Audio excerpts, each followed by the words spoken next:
Our soil health report is a multi-page report where the front page rates you using a color-coded, your results using a color-coded scale. So like red is kind of like, ooh, you better pay attention to this. And if you have something that flags red, it actually automatically flags up associated constraints, right? And then in the later pages, we kind of get into, these are your results. This is how you fall into everyone. This is what that means for your cropping systems, et cetera. And then the last 2 pages of the report talk about short and long-term management suggestions. So we don't make recommendations, and this is because we respect farmers. It's also because we work with farmers around the world, farming basically anything you can imagine.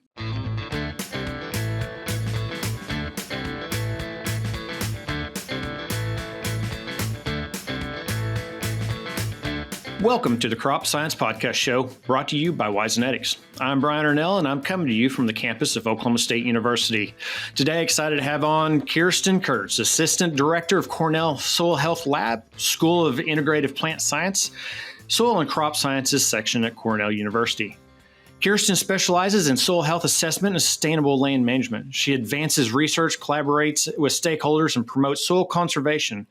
Known for blending art and science, she engages the public through soil painting to raise awareness about environmental sustainability and the importance of healthy soils. Kirsten, extremely excited to have you on today as a lab director and involved soil scientist. I've been looking forward to this interview. Thank you so much for having me. So, always ask my guest, give a little background. How did you end up where you're at as the assistant director of the Soil Health Lab? Well, I was raised on a 200-acre farm in Western New York.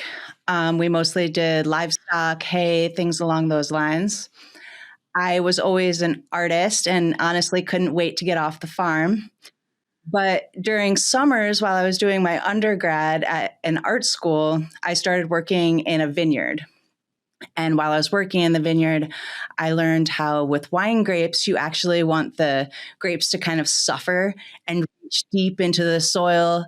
And that's what helps to make wine so amazing. That's part of what develops the unique tastes in wine. And from there, I got semi-obsessed with soil. Eventually, I got a job taking samples, with a push probe at Cornell University. And that was over 14 years ago. And I kind of just worked my way up through the lab, analyzing soil, this and that. And then before I knew it, I was assistant director. Well, as a soil scientist, there's no problem with obsession with soil. I mean, that's a world I can jump into immediately. So tell us a little bit about the Cornell Soil Health Lab and your duties there. Yeah, so the Cornell Soil Health Lab was the first lab of its kind. We look at the chemical, physical, and biological aspects of soil together in a holistic way. And we report the results back to our clients along with a rating system where we compare their results against all of the other results that we've ever received in our lab. So, the soil health, especially on the laboratory side, is easily termed as new science, right? So a lot of the testing procedures, especially if we get into the biological realm, are still developing as we look at new and interesting approaches. How does your lab, how does a lab vet what is the best method that we're going to utilize when doing this score and this rating? Yeah, that's a great question. So our lab was founded by a suite of professors and researchers at Cornell. And we looked at a very large selection of options. And the ones that we ended up choosing were the ones that were the most sensitive to management, right? So that's so important to be able to say, we can actually see change in these soil properties if we look at, the cropping systems. Are they using cover crops? Are they reducing tillage, et cetera? If you don't mind, can we dive into some of those tests a little bit? What are some of the tests that you're doing and how are they performed? I guess All right. So I want to mention, chemical, we do basically what anyone else would do with chemical, nutrient analysis. In New York, we use modified Morgan as an extraction method. And then, of course, we look at organic matter using LOI, and then pH. So pretty standard, right? But then when we start to get into the physical and biological aspects, that's where we start to really stand apart. Starting with physical, we do wet aggregate stability, which we developed in our lab using, the method uses a rain simulator on stable aggregates between 0.25 and 2 millimeters. And we simulate a very heavy rainstorm, about 6 inches an hour. And then after that, we capture any aggregates that failed. We measure the aggregates that did not fail through forcing them through the sieve and then measuring, really weighing the stone that remains on top of the sieve. We also do a rapid texture assessment, basically just, separating out the sand using a sieve and then letting the silt settle over a certain amount of time, decanting off the clay, weighing the sand, weighing the silt. And from that, we're able to give the percentage of texture. So for the biological assessments, we do respiration. So that's looking at the activity of the microbial community over the course of 4 days. We basically we use a little beaker of KOH and some soil in a sealed container, put it into an incubation, and then we capture the CO2 that's breathed out by the microbes over the 4 days and quantify that. We also do ACE protein, which was developed in our lab. And that's basically looking at the bioavailable nitrogen through looking at protein and protein-like substances in the soil. And then we also look at carbon, of course. So carbon, big deal. We all know that.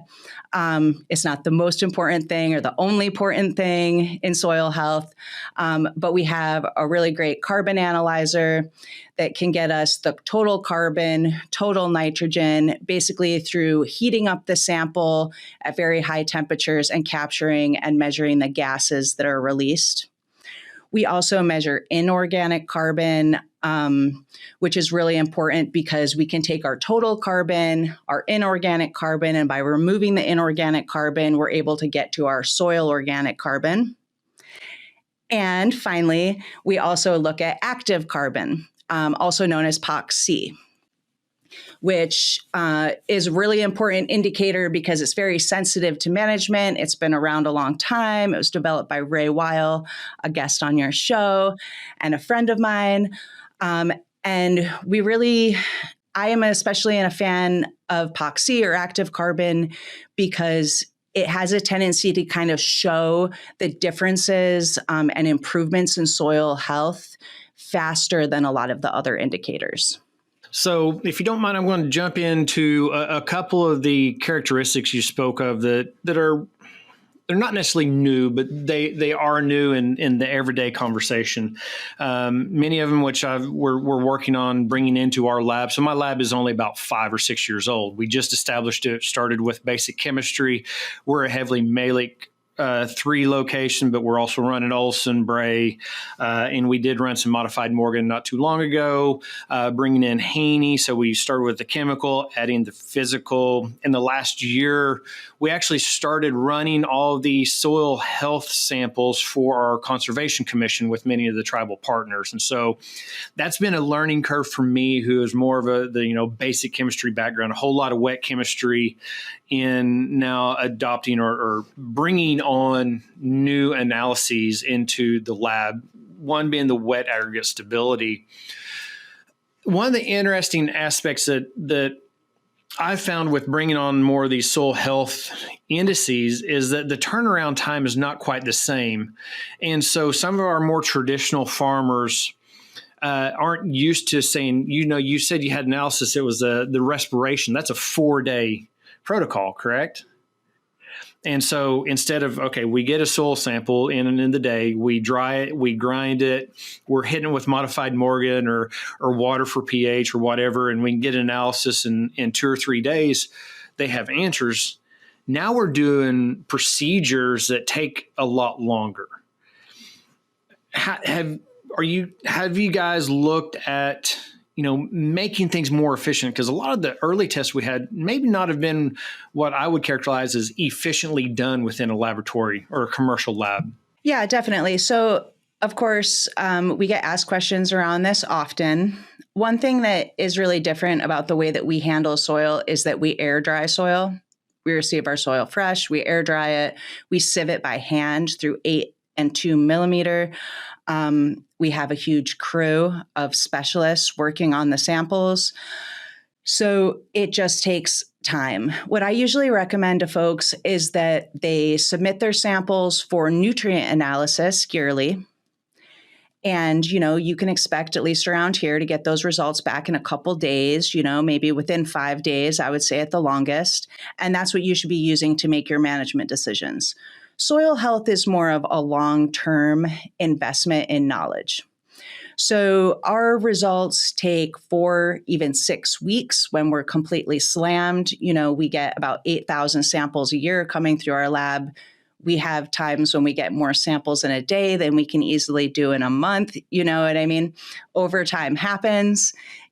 We have the spring rush, the fall rush, et cetera. So typically I found that the people that we work with are pretty patient when it comes to results. And it's really just about explaining that the information they're receiving from us is going to help them make long-term decisions, right? Not short-term decisions. Also, I personally recommend you only test for soil health about every 3 years. It's not something you need to do yearly. It's something you're more monitoring and making changes over time. Kirsten, I think that's extremely important. I don't know if you're much like me, but I probably once a week get somebody sending me, it might be your results, right? Because you're pulling samples and they bring me these results. It's like, okay, what does this mean I need to do today? And I'm like, that's not really what this is about. But, they bring the CO2 respiration. It's like, oh, I've got to change my fertility today. I'm like, no, this is not. And so I think it's really important to understand that you have the traditional nutrient and those recommendations, which can go out and say, okay, you need this much phos or this much, or fix your pH. And you have these that are more of I like the way you describe that. This is, a point which you can just see how you're doing and then make a longer range plan. When it comes to that, is Cornell providing guidance or guidelines once these samples are sent out, these results are sent out, saying you should potentially look at doing X, Y, and Z, or is it just here's your results? Yeah, so our soil health report is a multi-page report where the front page rates you using a color-coded, your results using a color-coded scale. So like red is kind of like, ooh, you better pay attention to this. And if you have something that flags red, it actually automatically flags up associated constraints, right? And then in the later pages, we kind of get into, these are your results. This is how you fall into everyone. This is what that means for your cropping systems, et cetera. And then the last 2 pages of the report talk about short and long-term management suggestions.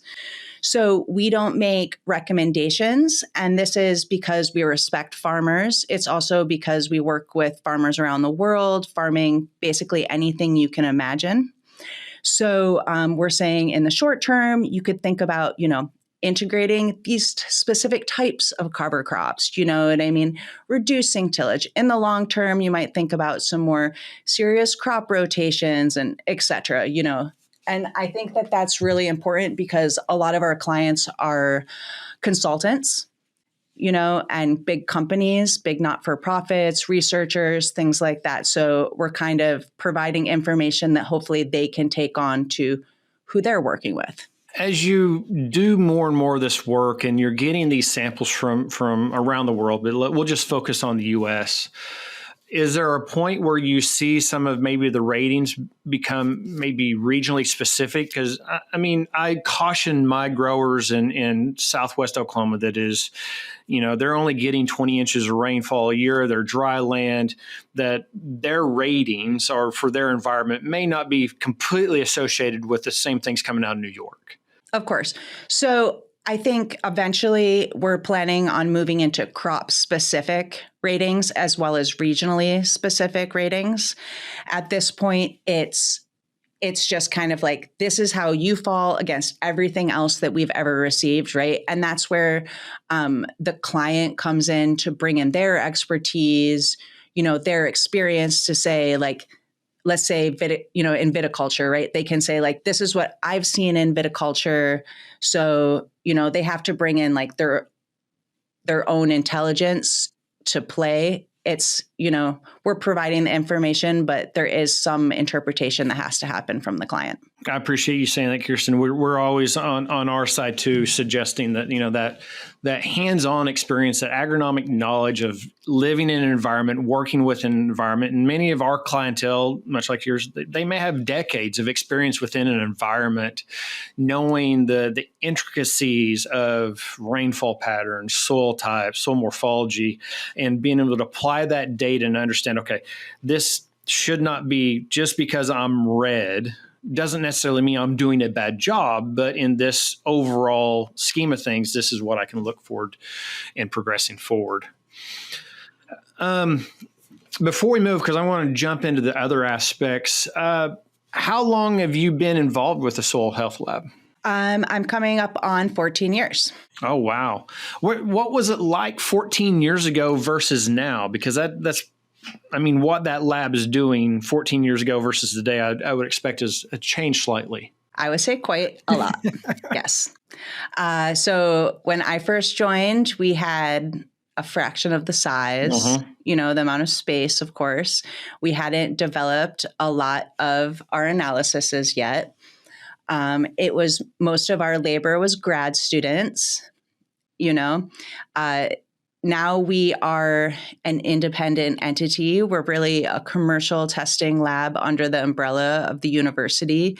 We're a not-for-profit and pretty much an independent entity. So in the old days, it was a bunch of professors and trying out different things and a lot of research, a lot of going out in the field and taking samples, which I really miss. But luckily, I get to dig around in my own backyard and such, and it's worth it. I enjoy communicating and talking to the public. So that's the other big change, is that now we do a lot more work with like extension, outreach, a lot more talks, you know what I mean? A lot more education of the public. So because looking back, if I think about 15, 14 years ago, I wouldn't say that the Oklahoma wheat farm would know that the Cornell Soil Health Lab existed. Now they all do, right? Everybody knows that that's a primary place to go. When did that really take shape? When did that progression go from, okay, we're trying to figure things out to, oh, we've got a handle on this and we're really going to go forward and push. And I really see you guys as pushing the boundaries. So we're really going to step out there and say, we're the experts, come to us. I would say like early on in my career, I got, a lot of pushback. And I remember people saying to me, how can you talk about this? Like we've been studying pH for, almost 100 years and we know so much about it. And how can you possibly come in and say that this is true, right? And I was like, we can't really do anything about the fact that people didn't think about physical and biological aspects of soil that long ago, right? But when it really changed, I would say maybe like 6-7 years ago, I felt kind of a movement. I don't know exactly why. I think that enough other people kind of started to be interested in the subject. So yeah, I don't really know when the tides changed. I think that it might have something to do with people caring about the quality of their food, the public starting to understand the importance of soil, and then farmers, they're the smartest people I know. And I think that farmers recognize truth, when they hear it. And we've also come up with a lot of really good ways to show the differences between a healthy soil and a not healthy soil. The NRCS has done a lot of really good work on this, with like the Slake test and things like that, that we found ways to visually make our points. What has been, and I guess the last thing in this realm, what has been in your field one of your more successful methods of communicating? You've talked about, you've moved into more extension and more communication. What's been very successful for your lab? We have a really good website. I built a lot of it myself, and we have really good fact sheets. We produce short videos explaining things that might be hard to explain in a fact sheet, like how to take good samples, especially, making decisions about where to take samples, comparison sampling, benchmarking, things along those lines.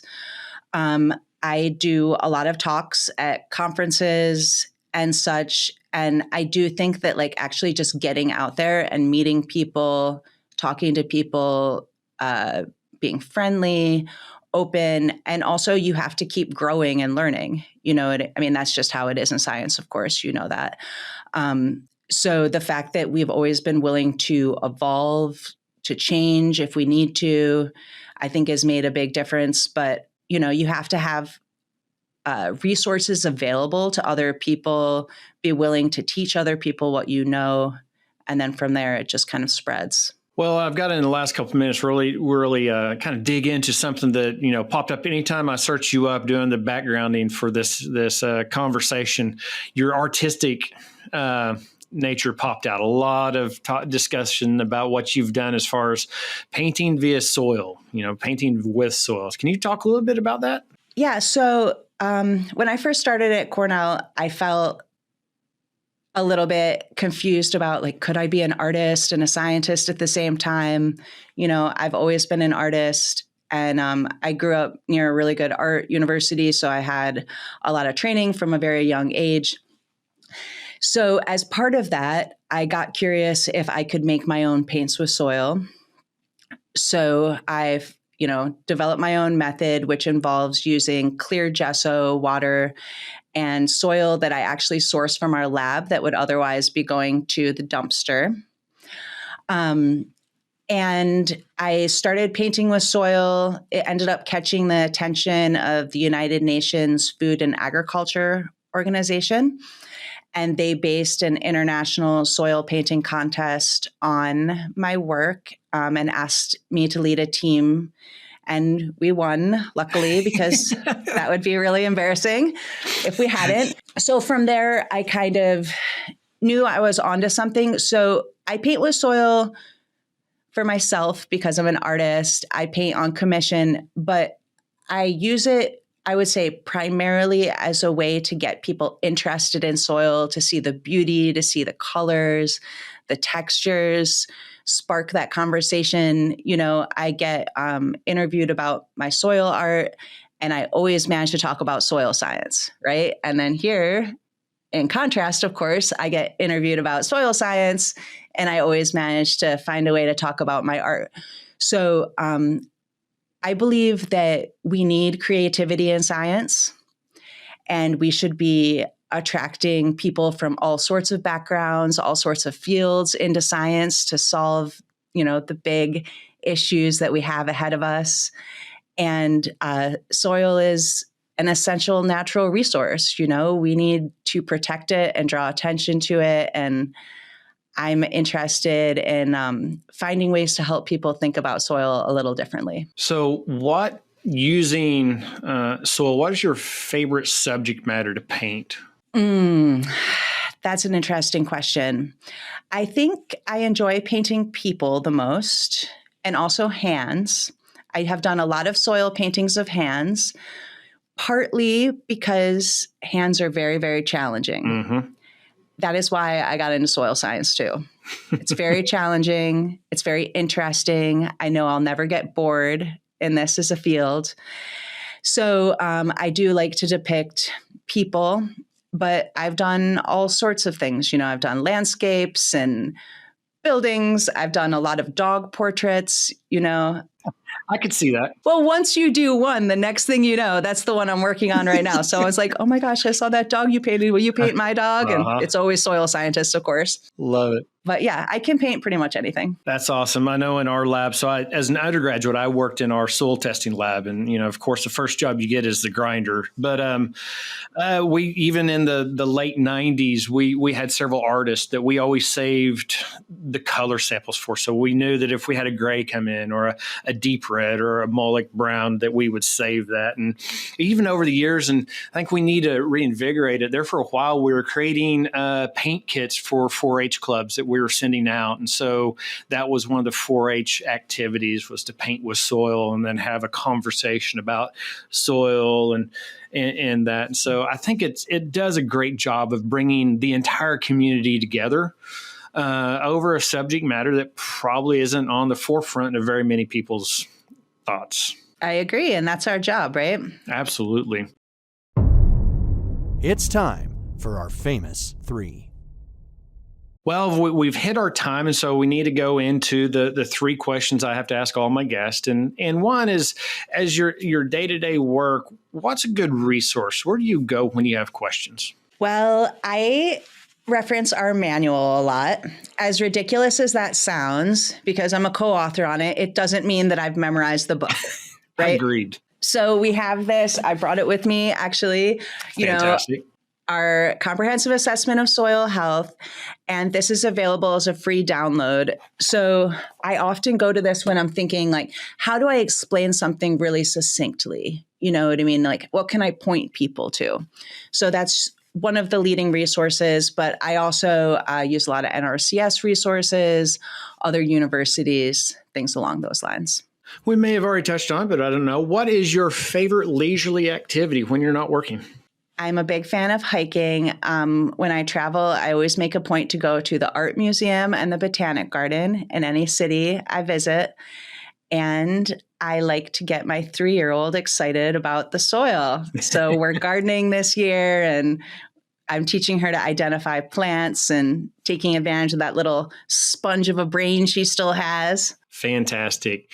And finally, where do people go to find out more about your work, both in the lab and art? Yeah, so we have a great website. You can just basically Google Cornell Soil Health Lab, comes right up. And then as far as my art, I have a website, soilpainting.com, where you can see kind of a gallery, and there's a bunch of links to pieces about me there as well. Fantastic. Well, folks, that wraps up another episode of the Crop Science Podcast Show presented by Wisenetics. Thanks for joining us today with our guest, Kirsten Kurtz, Assistant Director, Cornell Soil Health Lab at Cornell University. If you enjoyed this podcast, make sure you hit that subscribe so you get to follow that channel. And anytime we drop a new podcast, you get notified. Also, share the video with your friends and your colleagues. And finally, if you have any questions or suggestions for new guests, please leave us a comment and let us know what you think. Kirsten, it's been a pleasure. I had a lot of fun. Thank you so much for joining us today. Thank you so much for having me. Thank you for your work also.